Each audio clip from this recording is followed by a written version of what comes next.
Do we have any questions around the room for Stuart or Ben? It was interesting to me that most of your comments are around offshore capital, both of you. Pretty much, I think, almost exclusively. Is that how you see things, that there's not much domestic capital interested in the agri-sector, or is that an oversimplification?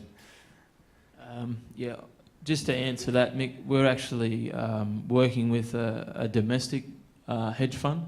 So when it doesn't really make sense being a domestic hedge fund, how do you hedge that? Of course, some of their capital is coming from offshore, but what they're looking together to put together an integrated model around the beef side of things.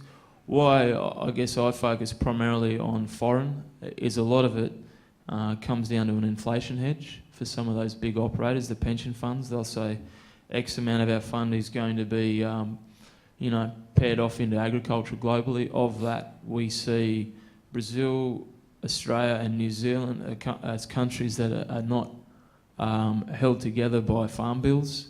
We don't see them that their values are overinflated because of farm subsidies. Therefore, they're highly competitive. Domestic, I guess it gets back to some of the more private sort of style clients, which are probably at the smaller end of the spectrum. But the bigger sort of style players, definitely, it's coming from foreign sources. Certainly by time, I spend a heap more time with sort of foreign investors. On the domestic front though, look, I think there is plenty of latent balance sheet opportunity here domestically. So there will be consolidation within sectors. I think there will be domestic transactions, absolutely. But certainly as far as just the time I spend, it does tend to be these foreign investors and inquirers. Okay, we had a question. Stuart McCallum from Ferrier Hodgson, and it sort of leads on nicely, Stuart, to your final comments there. You spend a lot of time on overseas investment, and a question directed to both of you and to Ben as well. There are some distressed assets on the market at the moment in terms of agri, both farming assets and post-farm gate. What are you seeing in relation to that overseas interest? Is there real interest there, or are there a few tyre kickers around? What you normally put in front of them is a mandate letter with a retainer up front and say sign here and then we'll talk further, and then off they go. So there's 1,000 tyre kickers out there. Most of our time was spent sorting wheat from chaff in terms of who those investors are.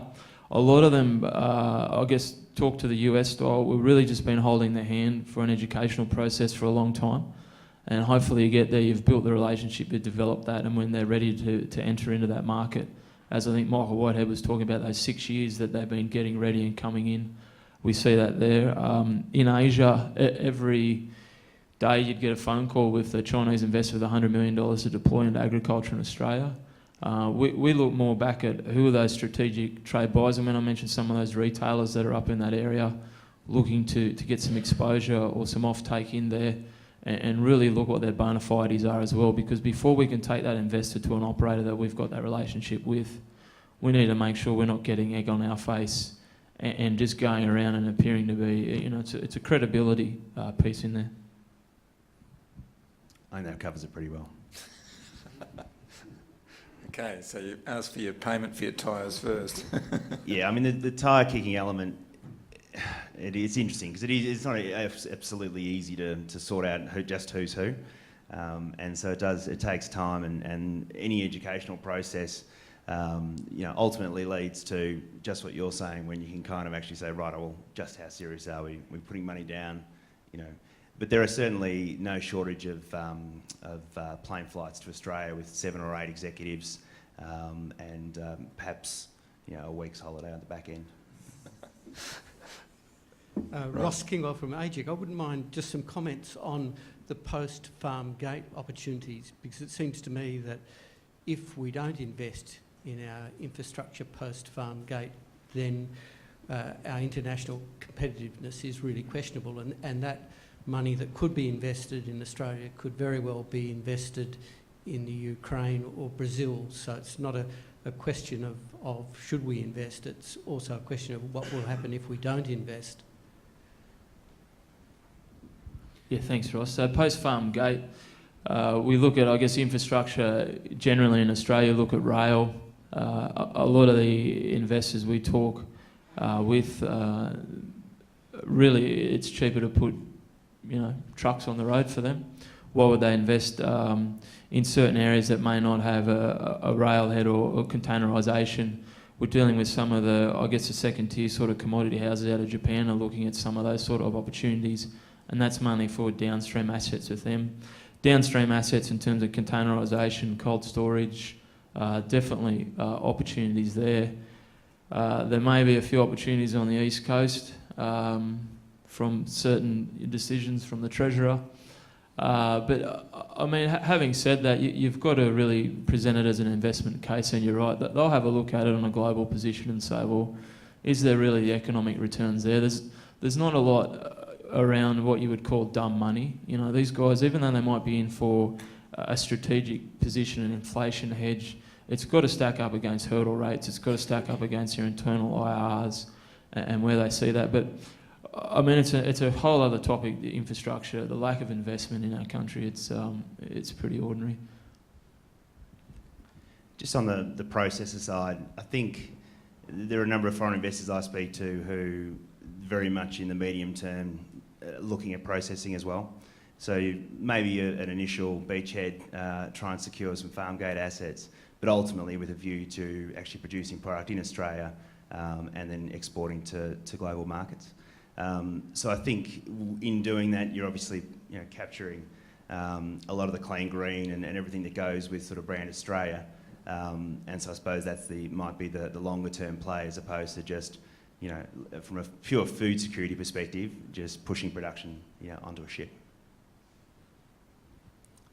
Okay, how are we going? We've got Mark Barber down the back there. Thanks, Mick. Mark Barber from Hassad Australia. I just have a fairly general question, might be a little difficult to answer, but let's say 5 years down the track we get this flood of equity capital coming into Australia. What are the implications for the cost of capital that we're currently having to fund agriculture with in terms of equity? And then would that then, if it does start to displace debt financing, will that put pressure on bank margins? So will the banks respond? I'll let you go first. No worries. I think you're right, it might be a little bit difficult to answer. I'm not a banker, and I know there's some in the room, but I'll give it a crack though. Look, if there is a big influx of capital that comes through in the form of equity, I would see as a banker, and what's the cost of capital and an operator, how do I position myself, my model? If say there's 10 deals in the market and they were shared amongst the domestic banks here, and 5 of those deals are going to be banked through equity or offshore capital, then what are we doing there to try and chase that market? There's some opportunities through some arrangements with some of those guys overseas, through some of the commodity trading houses, and then it'll have to put pressure on the cost of capital here. But at the moment, cost of capital is in agriculture, it's probably relatively priced to the market currently. I mean, we're at historic lows in that. So look, I'm happy to sort of banker to rip into me over a beer tonight and say you completely botched that, but that's where I would take on that. I think Stuart would like to comment though. Yeah, my detailed thesis on this one. No, look, I actually will decline.